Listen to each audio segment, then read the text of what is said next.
Pust moje metke! Daj mi moje SMG nazaj pa metke!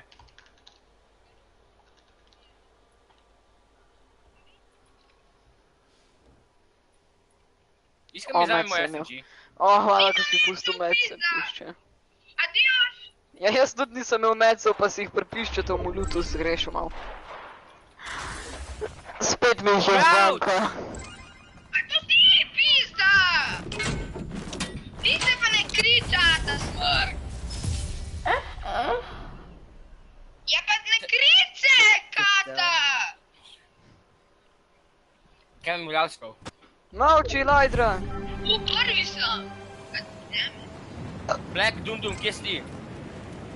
Mami, če ti ga isto da. Wow, veš kaj problem, da nimam mami. Kam ti daš Atiju? Atiju, da si gej, gej, gej! Posvojeno dve. Ti si bil posvojen od stari sodnika. Ne, kvakle si base supply, jaz te ne maram. Ko mi pa še v box skačeš. Kaj boš, a? Ti prej mene.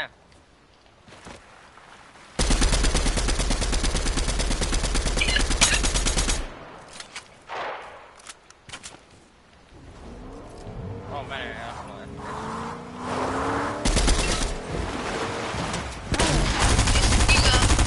Kaj boš ti? Če si hotel pampa vzet, pizda. Pa je vzem, a ne? Rok se, boš pa videl po jajci. Kje si, da ti ne zbijam jajca? Mogoče jih nima. Ja, mogoče jih pa tudi nima, ima pa odkura jajca, tako da... Jaz še ti zbjem. Kje si Rok se? Evo ga najti. To sem jaz, pizda. A ja, mi pa... Opa! Sorry, Teo, sorry. Opa, kako sloh njega dubo. Ti si problem. Nek, pust Sem moj jaz loot. njega. Kako ti Roka dubo me zanima, pro playerja. Pizda. Ja, pišče, meni slušaj in se. Kje je zdaj ta kurva?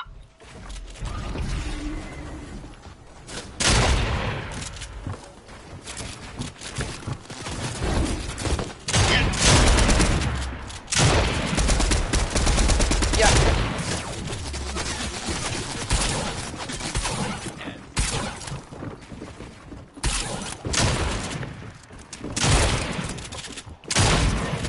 Evo te ta pampa, glupa. Majke mi.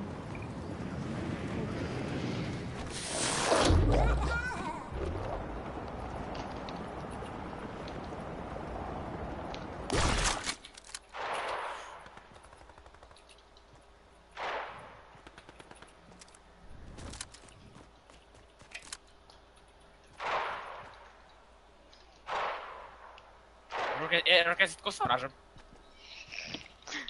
Ni za kaj. Rešil sem te pred mljavcem. Ki ga bo, a ne?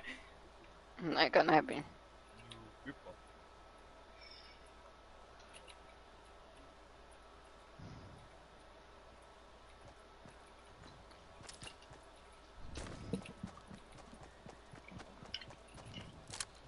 Pišče, jaz sem predober zdaj, tako da me ne moreš. Vem. Glej, kako krenkam na Indije, brat. Healam se, evo, što znam. Ne. Ti si v boksu, pizda! Ne, pač, koliko si ti srečen. Ti si tiste mora biti. Ne, Rok. Jaz te mu po jajčki poslato, ali pa ti po lizu. Malo. Tako, Ja, koliko pa ti za to noč? dva spema, ne, ej, res. Pizda. Ne, pišče, ti imaš zdaj. Ajde, Adios. resno? Pišče, ma! Oj. Ono važno, da bota, ne? pišče v realistikih beži v areni, pa ne beži v Kaj priži, kdo priži, jaz normalno. What? Nešto je naukao.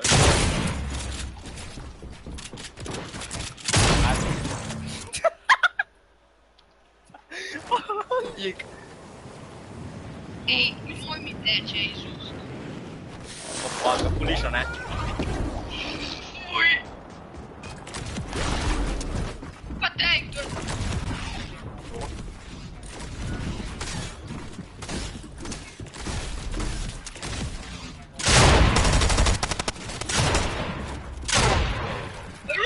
Dit man pa je že pouchen.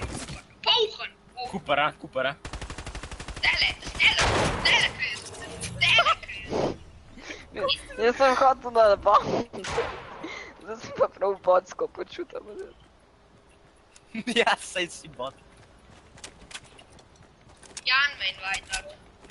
Bo? To je Jan. Je ta moj sosed, da veš. Pun iz 9, ki je v naši šoli. Ne, pač ti si, ne. Jaz sem terminator. A veš un, ki je moj sosed? Unka je posvojen. Ne, a veš, Ja. ne invajtaru. A veš un? Ne, ga ne poznam. A tam v zalogu? Ne, ampak je pa ful dober, drugač. Kaj? Zdaj joini se javlja. Ful dober. Kaj s našim Logan? Ne, ni mi dal shotguna v roko. Pač štika, pe. Pač čokni se. Okej. Šitne ter, uid. Da, malo. Nalagan. Grem jaz tebe na WC-ju. Na vrčijo. Kaj, a si Peter, da me šitne na vrcu, ali kaj? Rok, ti si tako za nič. Model. Ti boš ti tako za nič. Če ima 150 tudi, da sem dobil samo tega, ki sem vas kupal.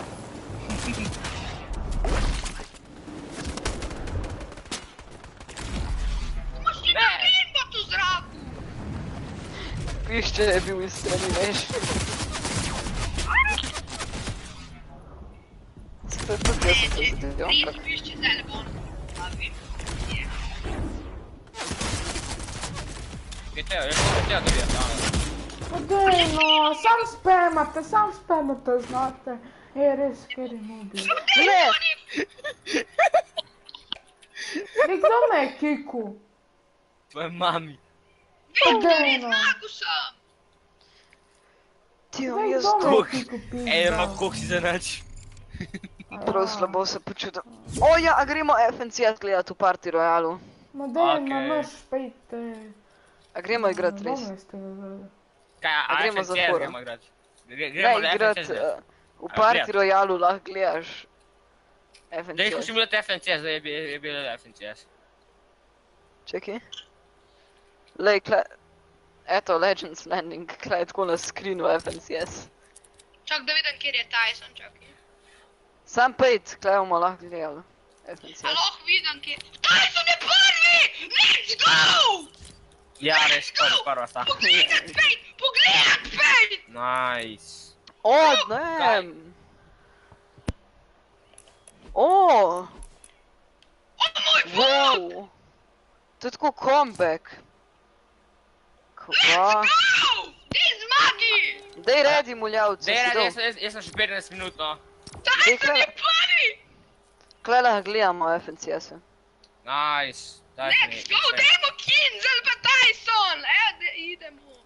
Misliš Tomas po Tyson? Mislim, Tomas pa Tyson. Tomas pa Kinzel. Mislim, ja, Kinzel tudi, ampak Kinzel, kjer pa je? On je pa... Z Decrypto so igrali, z nekom, ne vem kako. Ampak Tyson je mogel zdole kar pop-offat, a ni bil on tako od vsega. Ja, ne da. Kako je Sam a to bi si majte pokaže, skri- da je prvi. Bo, Ki je ti pa res je dober. prvi. Kaj pa je to? O To moj je bog, tako Party Royale nekje. Tja sam pejt do screena.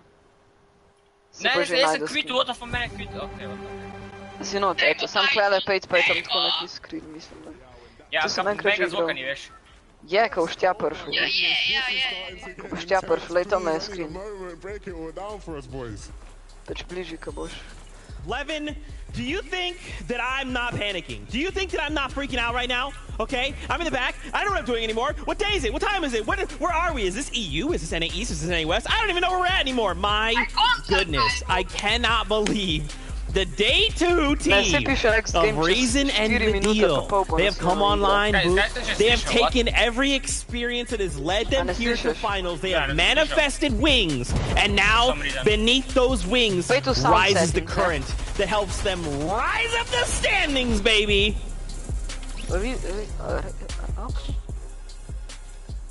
There we are. I think he's managed to disappear. He's it was so good by what we've just seen. He's gone. But in all honesty, look, the best players pop off when it matters. I feel like in that game, we saw every single like stereotype you could think about EU. We saw a Thomas HD incredible pop off, a Tayson being the best player, Kiriachi and Stormy right deep in the end game, and an incredible victory royale, of course, from Reason. Looking at the leaderboards right here, that's actually pushed Reason Vidil up into 10th right now. So 199 points for them at this point. Chico still staying there. Look at the top 3, top 4, top 5. We've got 2 more games remaining, and these are the kind of teams who are consistently getting to every single end game in day number 2. Sorry about the guys. That game had me petrified. Oh my goodness! I was locked up. I was terrified. I don't know what I just saw from Thomas and Tace about Reason. I was gonna say Reason is one of those players you can just always rely on to clutch. My man has that gene inside of him. He is ridiculous. And you know, they're coming back, you know, finally, and in West Side zone now, so Vidil can't even complain about the zones because they did win on that left side as well. Man, just look at this though. Like, I know the big victory came out from Reason, but Thomas HD alongside Tayson are the highlight players. When we saw Thomas HD go down into the back of zone this moment right here, just the eliminated bar just wouldn't even leave. It just kept popping up. Knocked, eliminated, knocked, eliminated. This is why you get a guy like this on your team. Someone who has the best aim in the region, if not the best aim in the world. He doesn't need builds because he gets 5 eliminations just hitting every shot. How does he do it? And that was the most eliminations we've seen in a final in EU at 11. I think before that, prior, it was Kiriachi and Stormy who had 10 in the victory royale yesterday. So, I mean, just by himself, Thomas with 8 eliminations. Like, who can stop this guy? Well, we'll see. We'll see when it comes to the next 2 games at the same time. But similarly, with Tayson, right? We've seen a huge clutch from him. At the same time with Thomas HD popping off. This is what top-level FNCS championship teams are made up of. FNCS champion quality players from solos, from duos, from trios. It does not matter what it is. These are the players that win tournaments. And I just gotta jump in, Boop, because now you know what's happening. Yep. It's me and you versus Reese, Levin, and Shyway. Right now, who would have thought that we could have scripted it? I mean, guess it. No, this is complete fluke. I cannot believe this is happening. But Reese, you're right. 2 games left, right? And anything can still happen. Anything can still go wrong for any number of duos. But I love how they're capable of this. Whatever's going to go wrong, no. We're going to minimize that as much as possible. Because we're going to make it to that end game, and then you're going to have to deal with us. I think one of the important things to note here is like a 9 elimination victory out. Well, I'll just say 10 just to make math easy. 62 points, right? So for any team who's still in 10th place, like, there's a huge potential for them still to win if those top teams go down early and they can capitalize on that. I'm stressed, boys. I'm so stressed. We only have 2 games left to go. For everyone watching in Legends Landing, you guys got to use your favorite emotes. If you've not checked out Legends Landing, swing by. Drops are enabled. But right now, we're about to drop into this next game. My little heart can't take it. Shyway 11, please help. Hey, someone help us first, right? This is a 2-way tie. First place. 2 teams with very different agendas, different ways to play the game entirely. I don't know why Zeke's trying to act like it. Isn't it rigged, right? All the zones going towards Covert as well. Something's going on here. Now, look, on a serious note, right, this is really starting to get hot, right? In terms of just some of the things lower down in the leaderboard, even how these things are developing, right? Benji and Savage fans, I know they're probably getting a bit quiet now. It hasn't been quite the best day for these guys, but when you look up above on that leaderboard, the battle for first place now, this is what it's all about. This is what we've wanted all season long, and we're finally getting it. Might not have it this game. EU has a little bit of a consistency, broken pattern, so to speak. Every second last game, the top 7, the top 10 disappear. It becomes a game for everyone else to catch up. It's happened almost every single FNCS. For this penultimate game, what will be the result? Find out right now.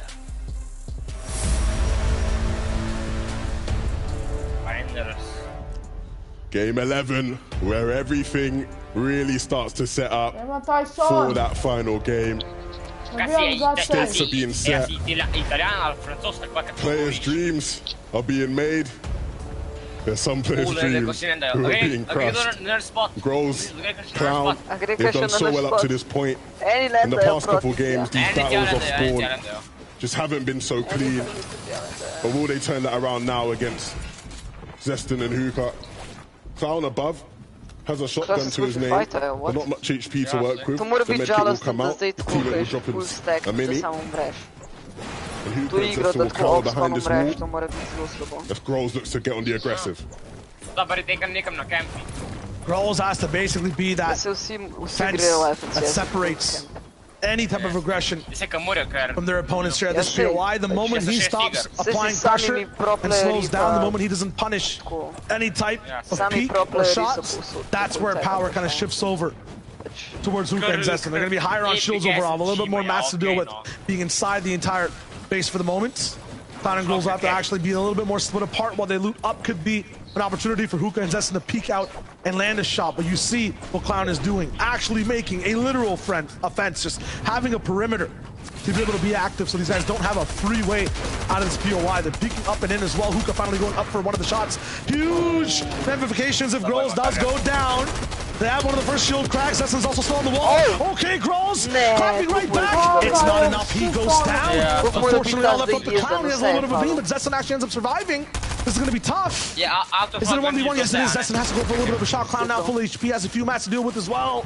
Going straight towards the skies with this one. A little bit of a cone slide coming in, so no access to a little bit of the elevation from that side. Clown has a little bit of an opening. Yes, he follows it. I like the fact that he chases that cone that he placed up top, and now he knows there's no builds inside of Zeston. Nice jump up and good breakdown. For some reason, these guys are surviving so far, Levin. Being contested. They're up on the boards, but it's the Enchapix who are collapsing in on this fight now. Yeah, and I was going to say, this has huge implications if they're able to win this one. That's going to be the setup that they sort of need to prepare in this game, but with Seti and Chapik rolling up, he's got to get out of there and quickly, and Clown will do just that. Seti and Chapik missed the window of opportunity, but they will actually connect to the vehicle. They blow that up with not many builds. Clown is fortunate that he is right around the corner from a little mini forest here where you can get some wood up, but I don't know if they're going to give up on him now. It doesn't seem like they will. Swifty coming through. Oh, wow. Yeah, catches him right out. That's not the kind of bush you can hide in, my friend. Not going to be possible.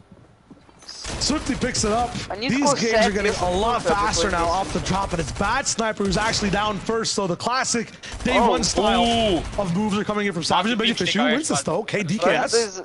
Pick that one up. Pick up Bad Sniper as well. Somehow, Benji, for the first engagement, the first element, is not going to have enough of a say to actually get his duo out of the way from Tilted. And Benji and Savage are down. I'll be real, Shy. I think they've lost it. I think they've lost their head in that sense where they just... It's, the way they're pushing these fights even, right?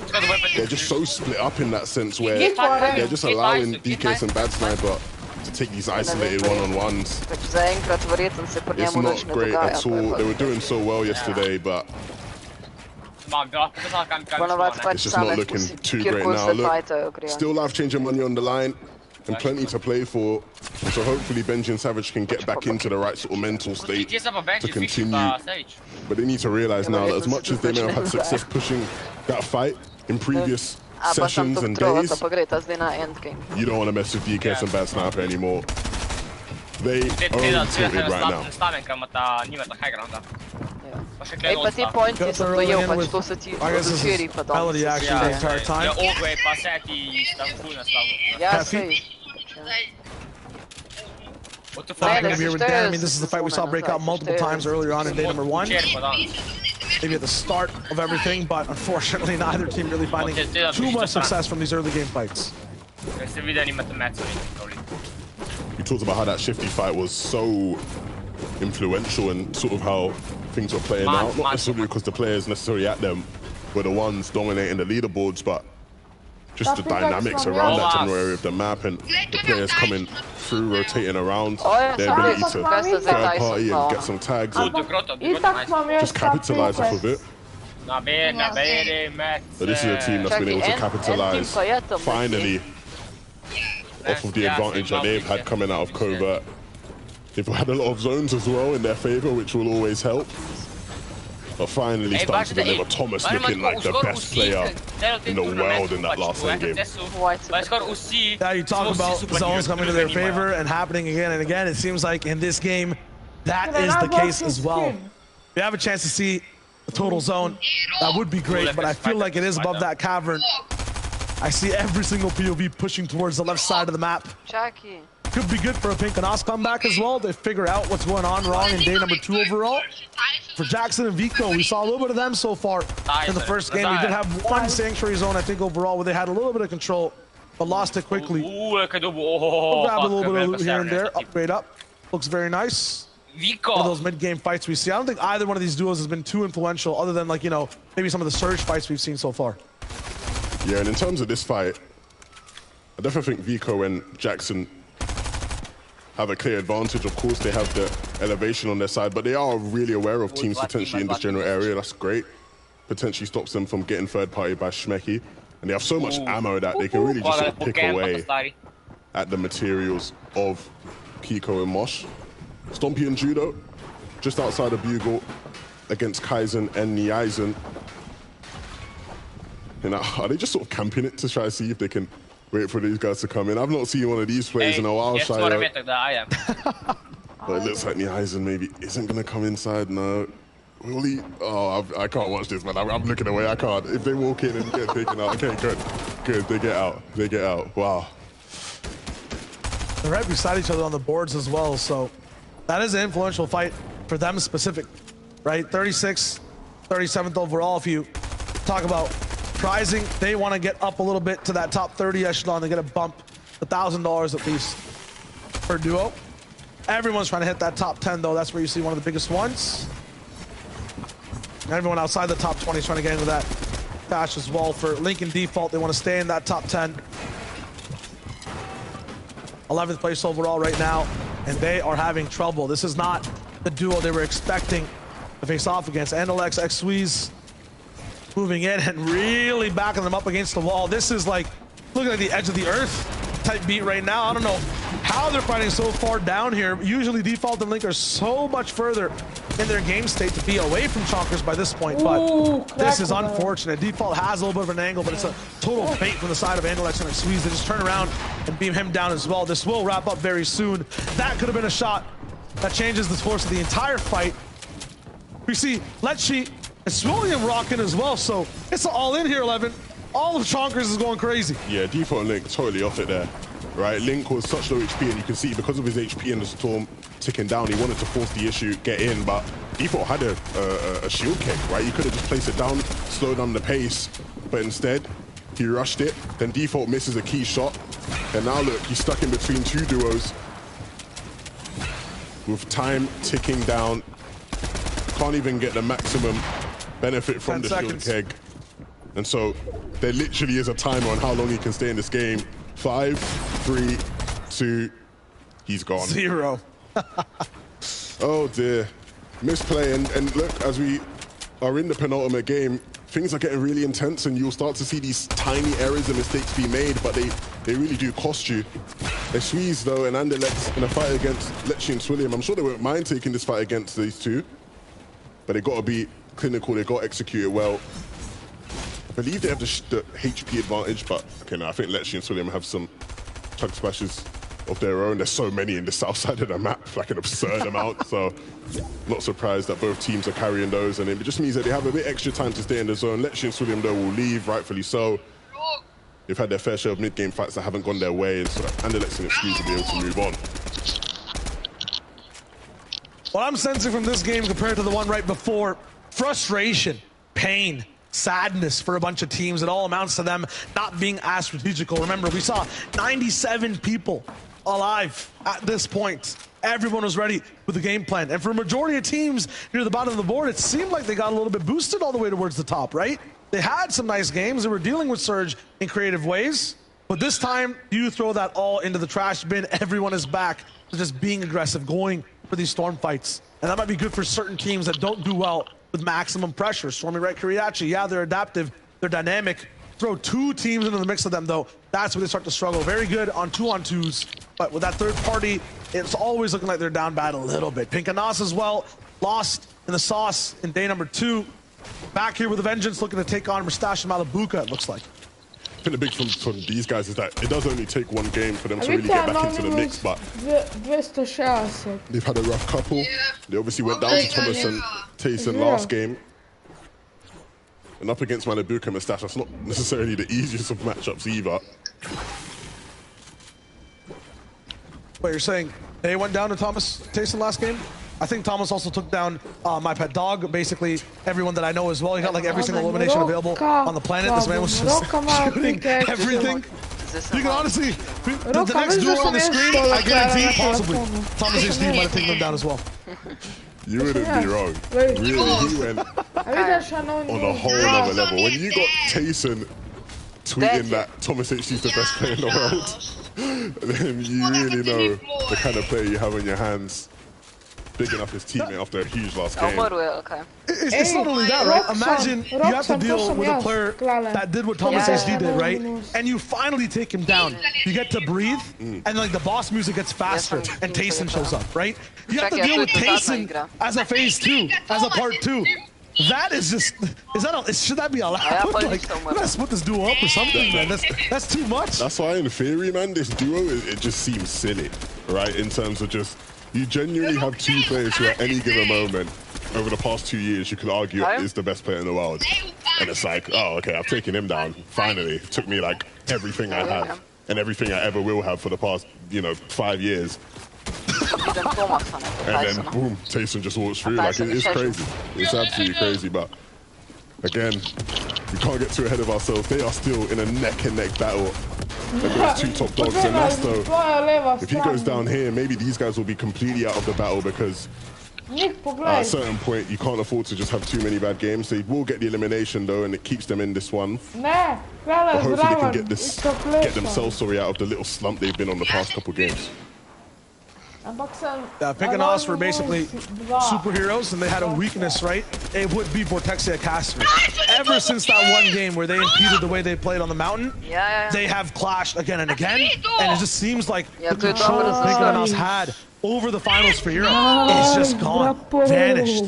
A little bit of a spark and steam, and it's no longer available. Caster finally going down too, so yes, they take them down, but as Boop, Reese, and Zeke mentioned on the desk, it impedes their game. That butterfly effect comes in. They might not have a vehicle to use. They might not be in the same spot they're used to. They were fans of method in that first day. They were really looking forward to just playing their game plan out every game with slight alterations. This one early to mid-game 1-11 is really affecting.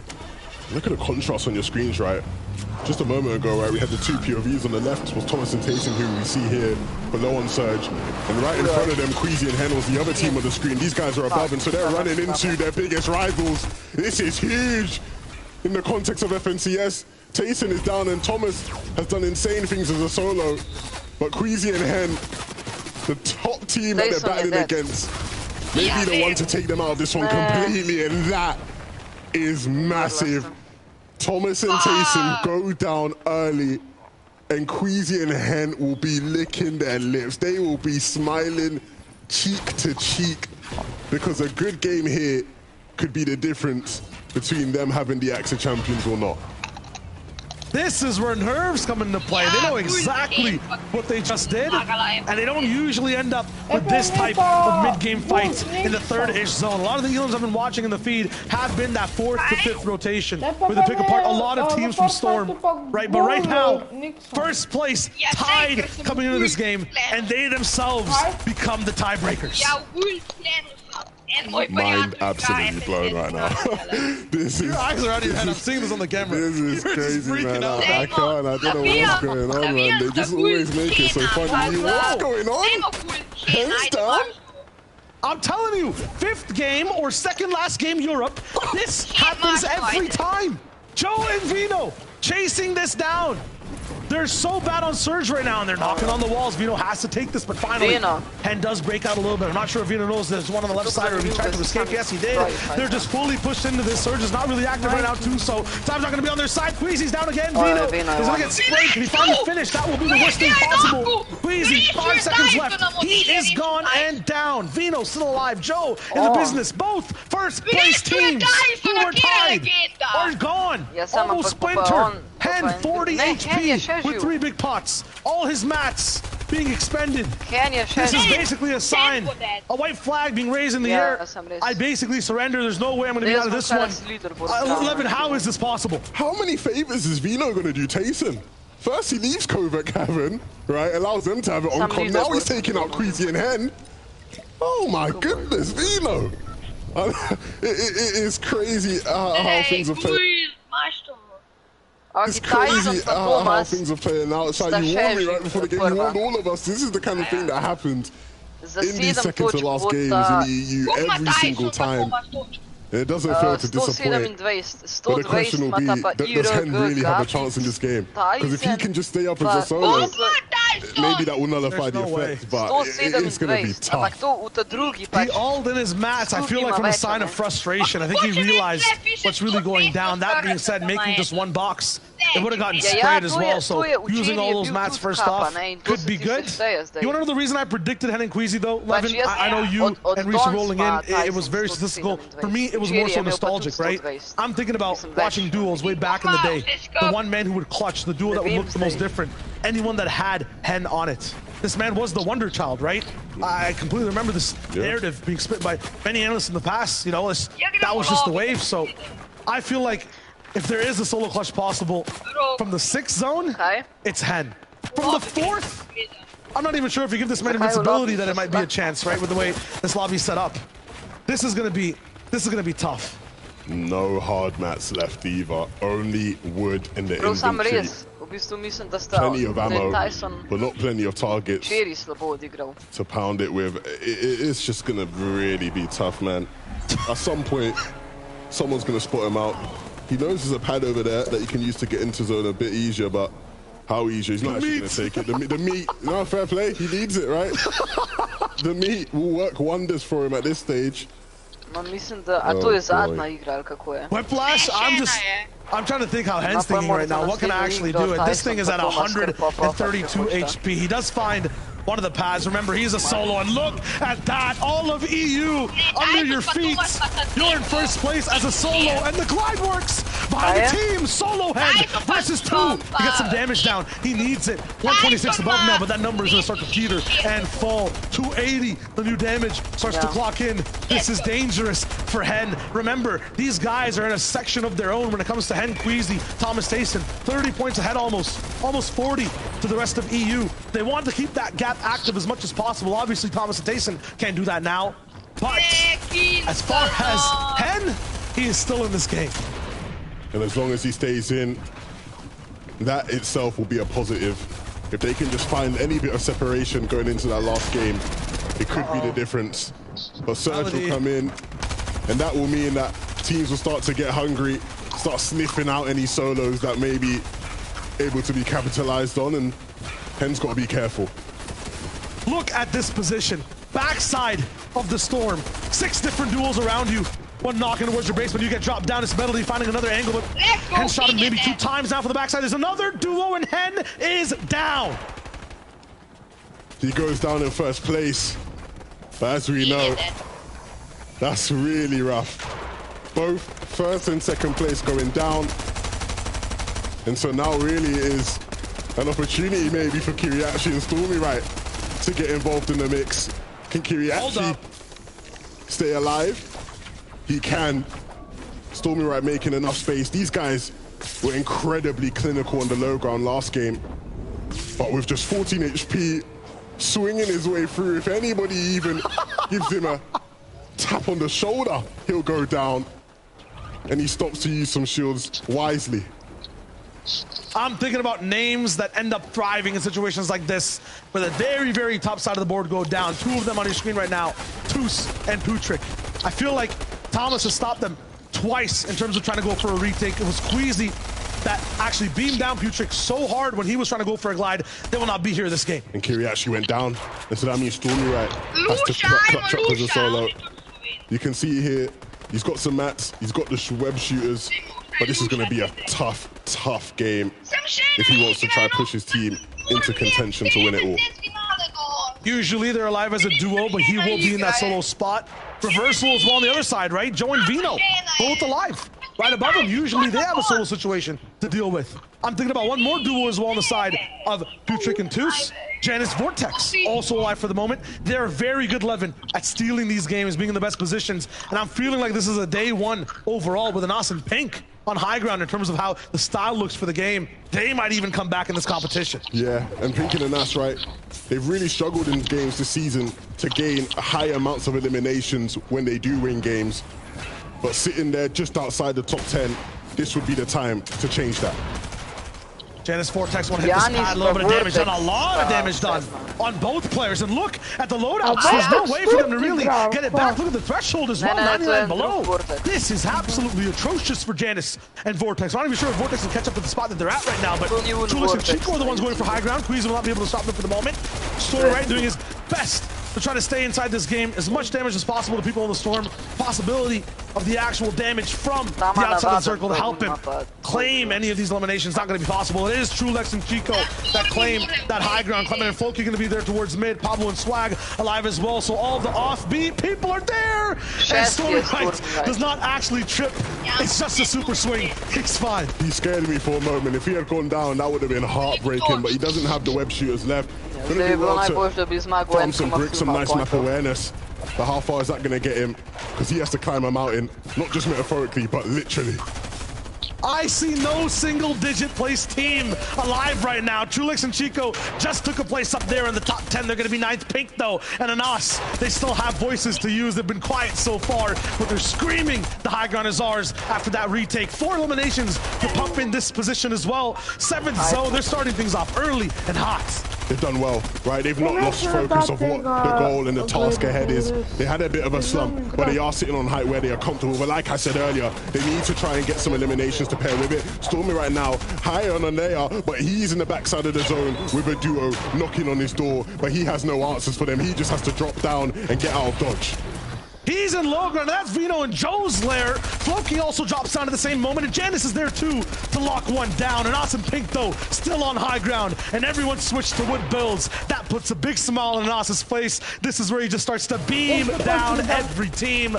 Gonna be Fury, the first one that they focus on as well. Pablo and Swag, 3 elims of their own, all in endgame. We're down to the final 9 teams for the circle. And Pablo, oh no, wrong box, my friend. The left side is dangerous. The right side is impossible to move. Swag has nowhere to go. Let's just go up and around. Somehow it's free and allowed. How is this possible? In the backside of 2 different players, but he gets beamed apart. That's Trulix and Chico looking good. Meanwhile, Vino Joe still on low. Trulix now basing up. Looks like he's in a challenge maybe. High ground. They actually look back towards the storm. This is very interesting for them. Looking for any chances for damage, but no, it doesn't land. Lucia now also going down. Pink has a voice. It's still screaming loud. Floki takes out Joe. Vino down 2. Him and Clement are not going to be alive. No, they are both as a duo beside another one going head to head, and Chico and Trulix have no mats. Chico and Trulix, they have to drop down off of height, and they drop on low, and they're trying to find control. They pick up an elimination on the backside, but that isn't the only threat left, and Trulix can't hack it. Chico now has to stay alive with no materials, and they know it. They will wipe him out. Floki and Clement have done so well, but the job is not done. Pink and Anas know what they need to do. They need to start picking up some eliminations. Neko trying to be the thorn in the backside. Clement is down, and so Floki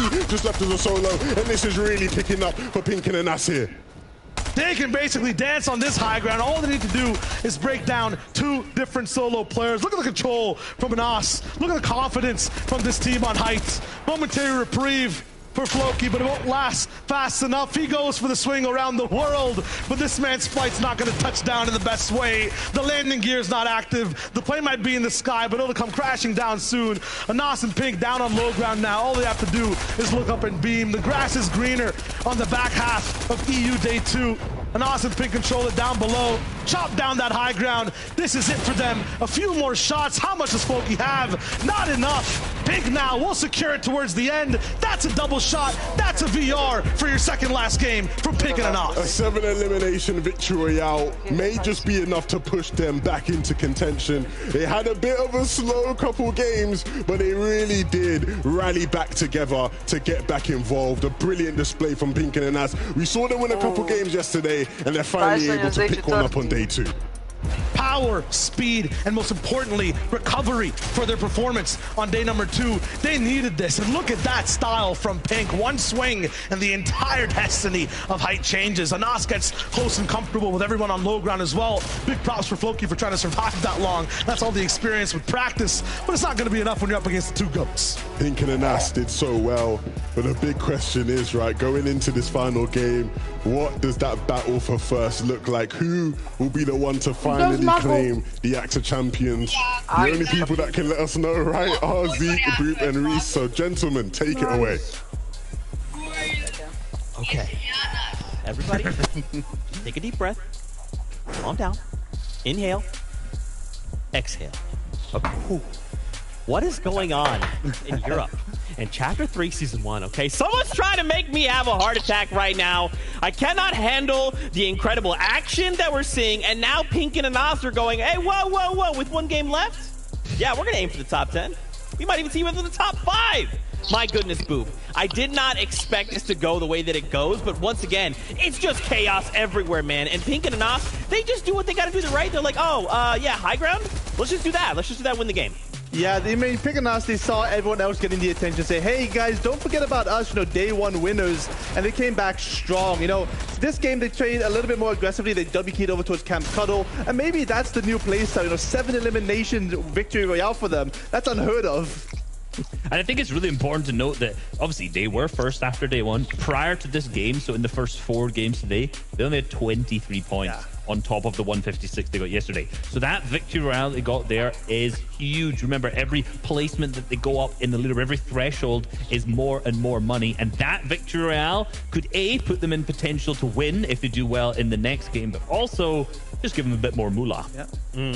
There is 1 game left here in Chapter 3, Season 1, FNCS Finals. We have to turn attention to the standings. We have to set the stage here as we prepare for the last game of the season here in Europe. I cannot believe it is Boop and I with Tayson and Thomas HD versus ShyAway, Levin, 2K, and Reese, who all think Hen and Queasy can win. 4 points of difference. Listen, we have like 4 minutes before we have to jump into this game. Boop, Reese, just set the stage here as we prepare for this last game. Yeah, I mean, it's almost like we get paid to do this, right? Look at that analysis. It's absolutely impeccable. I mean, this is coming through, right? All of the experience coming in now. This is what it's all about. Multiple FNCS winners and Tailness there inside as well. But, you know, widely regarded as one of the best players in the world. Now finally showing up in the finals. And with 1 game to go, it's all about cracking on the pressure. Who will succeed? Whose experience will balance out? I don't know. What do you think, Reese? I mean, every team in this top has the potential to win in the next game is an FNCS champion level team. The top 3 teams are nearly all FNCS champions outside of Thomas HD, which we all know. I said 3, you know, we'll move down to 4. Yeah, okay. You know, we know that he has the potential. He has the skill to be able to do that. Hen and Queasy, FNCS champions. Tayson, the 4-time FNCS champion. Kiriachi and Stormy Wright from Chapter 2, Season 7 champions as well. Obviously, Janice, multiple time. There's so many people in here that are looking to get a multiple time. And you've got to think that last endgame, Stormy Wright was the only player in the top 5 alive still, and he clutched up big points for him. That's why he's now up in 3rd. I mean, you couldn't write it better. And as well, I love to mention Chulex and Chico. Chulex, I feel like he's the forgotten FNCS winner, never mentioned with Queasy and Jerky. You know, he's always there. He's so close by. But, you know, they had such a great game there. I feel like the underdogs coming in, but they're so close as well. 25 points only. You never know what can happen in these early game skirmishes. You know, something could go wrong. Someone could make a misstep. And, you know, everyone can still win. 100%. I think it's really important to know also that Hen and Queasy, no victory royales to date in the 11 games. games, and their playstyle is game winning. They are guys who go up to high ground. They are guys who pick up the victory royales. So to see them without any and be on top of the leaderboard is super impressive. Here's obviously the next list of teams. Everyone here, you got to even know, 208 points. What's that, like 61 or something like that behind the first? Like, that's a victory royale with 11 eliminations. And, you know, obviously that won't put them into first because those players will probably get points as well. But again, that's a top 5. Hugely potential for the players at the top of this. It all comes down to this. One Yes, final yes. game in Europe, and to see how close our top 10 is. Don't forget, as I've mentioned before, and I will always mention, even players in your 11th through 20th, they're trying to jump up into that top 10 as well, right? They may not get first, but when you're talking a difference in prize money, that's what they're aiming for right here, right now. I just want to get super quick thoughts, okay? We have about 50 seconds before we're going to hang out with the casters. Expectations going into the final game. Boop, let's start with you. Yeah, so I want us all to just look at high gun this game because it's all dependent. Like, are we going to have people fighting for high gun? Are we going to 50-50? Are we going to play more passively? And I think that's where the experience comes through yet again. I don't think Queasy and Hen are going to go for it straight away. I don't think Thomas G and Tasty go for it right away. I don't know. It's a big question mark. I mean, realistically, any of these teams go down, they're not winning early, right? So that's hugely to watch out the top 3. Usually in this situation, I'd say that more experienced players will be the ones who are going to look out for it. But all 3 top teams are like the most veteran players in there. When you go down the list, you start to get to other FNCS champions pairing up with newer players too. So, hey, I just want to watch the last game. I'm not going to lie. Yeah.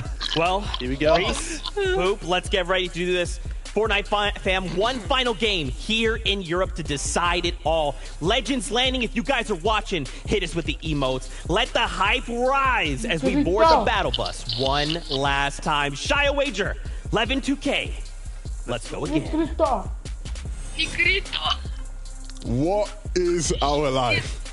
This is what we wanted, but I couldn't have never imagined that it would truly be delivered to us in this manner. The final game of the FNCS. It's been a great season, but this is about to be an even greater finish. We thought it wouldn't be close. Day 1 looked like, you know, the leaderboard is what it is, but there's clear leaders that are pushing us forward in Europe. That changed immediately when we landed on day 2. And now 11, there's 2 teams at the top who do not want to go down. And even just shortly behind that, right, we have even more teams who really could have a say in how this thing plays out. It's been an intense couple of games, but there's really not going to be one as nail-biting as this. We head into the final game of the FNCS right now.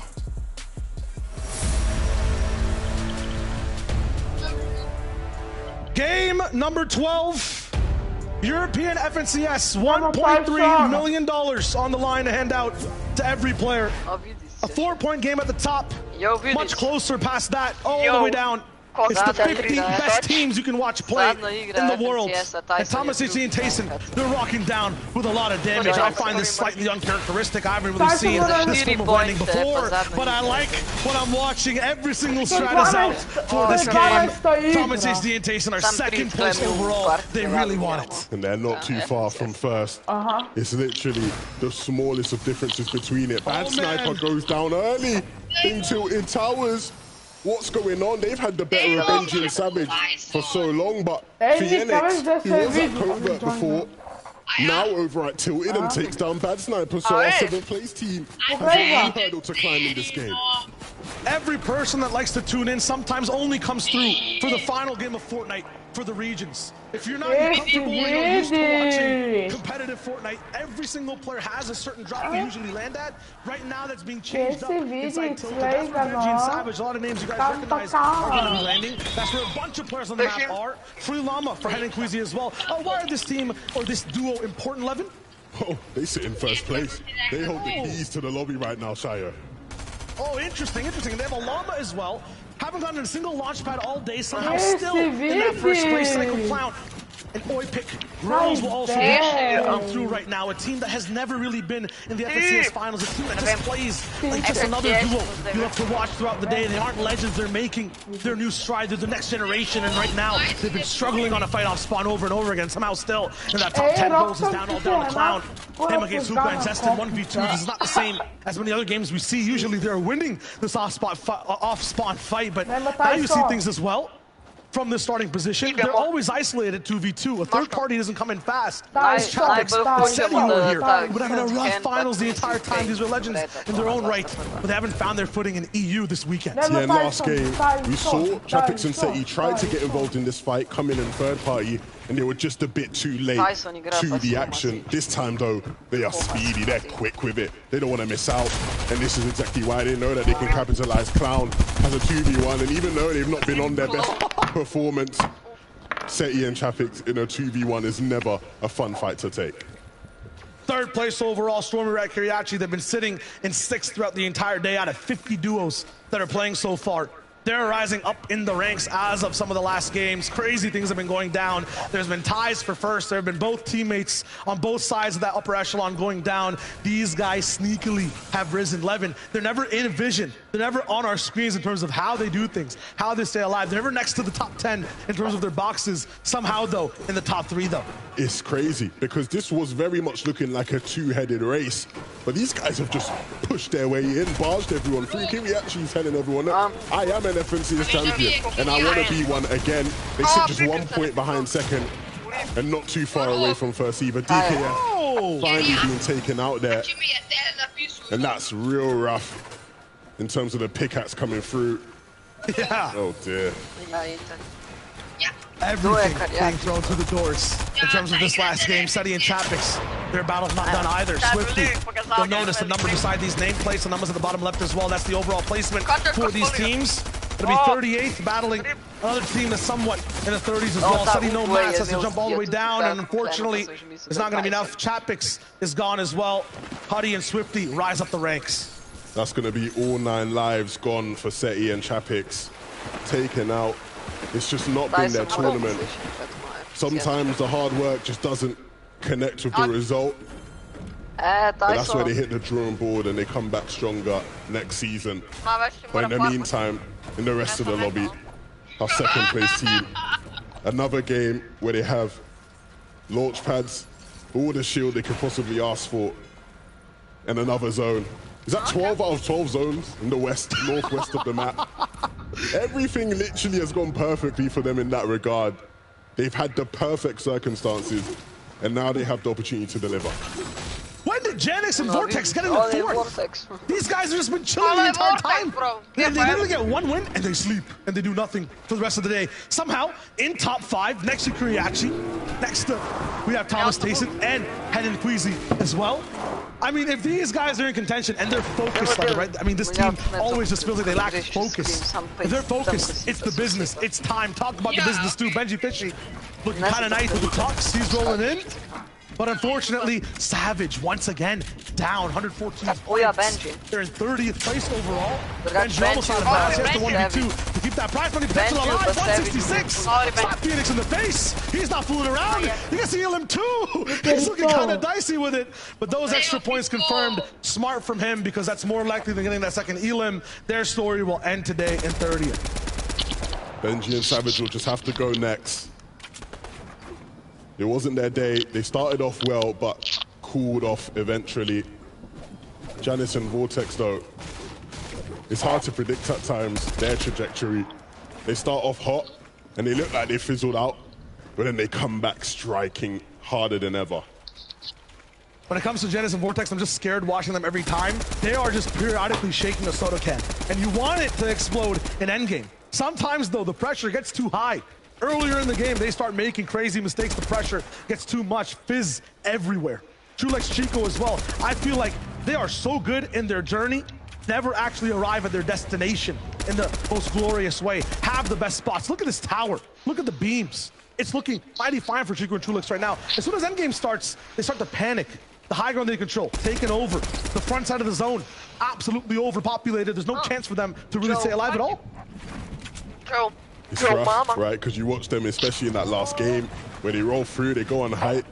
Trulex trying to show people he did play with Queasy, right? He understands the ways of the high ground. Imagine the they just haven't quite been able to materialize it yet. They still sit in 5th place, and it's been an impressive run.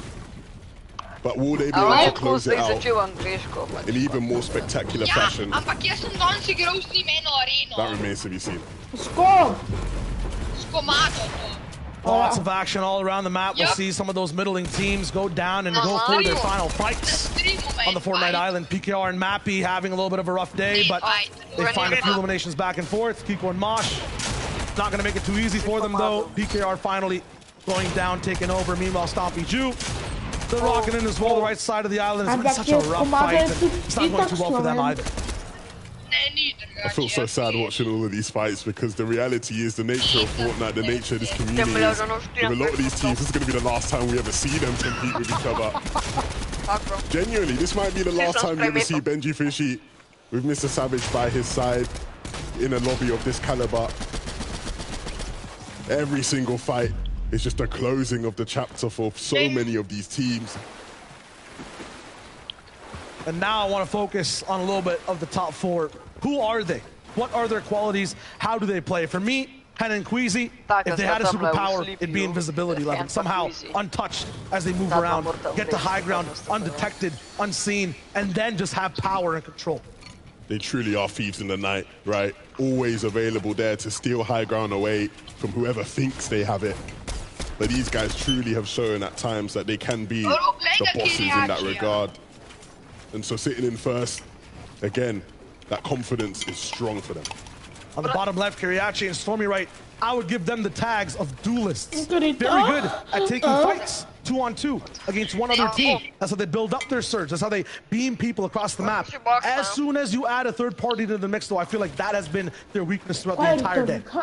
The big thing for them, though, is that if they can get deeper into these games, they've shown that in end games, they can find control on low ground, right? Even in all the chaos and all the madness. Dropping down and finding the sense of a home down there. And so that really is the winning condition for those ones. We end up with Thomas and Tayson. I would call them team marketing. Every single zone in the entire game on their POI, every single situation, blessing them. But at the same time, they have the best drop in the game 11. Launch pads, time and time, over and over again, right? That is something that's so scarce in this meta. If you're used to watching Fortnite in the past, yeah, they might be prevalent. Over here, not many teams have them.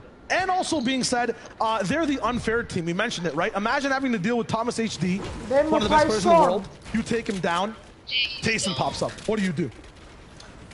There's not much you can do other than just be knocked or be eliminated, right? Oftentimes, it's like running into a brick wall. How many times can you continue to run into that brick wall without realizing that there is nothing you can do? They are basically the final boss, and they've got 2 phases, is what I'm trying to put down here. You have to be able to do the entire fight without being scathed, touched even once, or you're down. Then we have Janice and Vortex in 4th place. I mean, these guys, I don't know what tag to add to them. Mystery Men, an enigma. I don't know how they approach this game. You have a knack for 11. You know exactly when you've called it multiple times. Talk to me. They truly are what you expect from a Dark Horse team. One that maybe hasn't been given the credit as one of the best teams in the EU or in the world, but they truly are just that, completing all phases of the game. Early game, solid. Mid game, secure. And end game is where they can explode. Vortex, one of the strongest, more exciting players in all the land. And Janice, a veteran who knows how to do it and win on all stages. They truly are one of the bigger threats, and they have been, and they will continue to be in this lobby. Then on the top 5, we did talk about Trulis and Chico for just a little bit. Nomad's just trying to find a home, just trying to find a way to get comfortable. Once again, I think this is just a masterclass of mid-game damage, 401 above in terms of handling surge. And they just get to endgame, and that's where, you know, it's tough. No one's giving them a hitchhike ride anymore. No one's trying to help them out in terms of giving them the space. That being said, what is this new tag that just popped up on your screen on the top, or I guess right side, the damage threshold? This is surge. You have to deal enough damage, or else you will basically start to take damage from the entire server. And with that being said, that's one of the things that everyone's been focusing on inside the mid game. Early game is all about winning your POI. Late game, obviously, getting as many elims as you can and winning. But in the middle, every team you'll realize will start to make bases or push boxes and start to handle their surge. Just a way to keep people active as they play the game. You deal damage or you take damage, that's all it is. We've got to scram the team on our Sea Green. They've been a bit all over the place at times when it comes to their ability to do damage when it matters the most. If these guys threat in end game, one of the more experienced teams, But that in itself is a big question mark. Will they be able to do that? You can see Queasy and Hen posted up on this hill. This is their attempt to deal with their storm surge. You can see they're up so high, they can see everybody in this general area. And so once somebody pops out, right there, just what Queasy did. Take some shots. That damage goes a long way in the journey. Just trying to stay above the storm surge. It's Tayson and Thomas are taking damage towards. This just happened in the last game. They saw each other. They were tied for points. Right now, I believe Queasy's about 4 ahead. This is first and second, though. And Hen and Queasy ended up taking out Thomas and Tayson. They're also 11. The only people in this spot that can actually look at each other and go for shots. They're going to be rattling up against each other. Depending on this performance, we'll see who's allowed to play this game, who actually has that damage and the surge. And if this zone goes further southeast, right, they could end up having to rotate almost side by side. We saw what happened, right? Last time that happened, it didn't end well for either team. And so look, that journey's going to have to start being made, and it's going to be real rough. They've so far sort of just traded, which is all right because they both have lots of shields because of the POIs they come from. But at a certain point, you don't want to trade anymore. At a certain point, you want to be the one that alphas the other.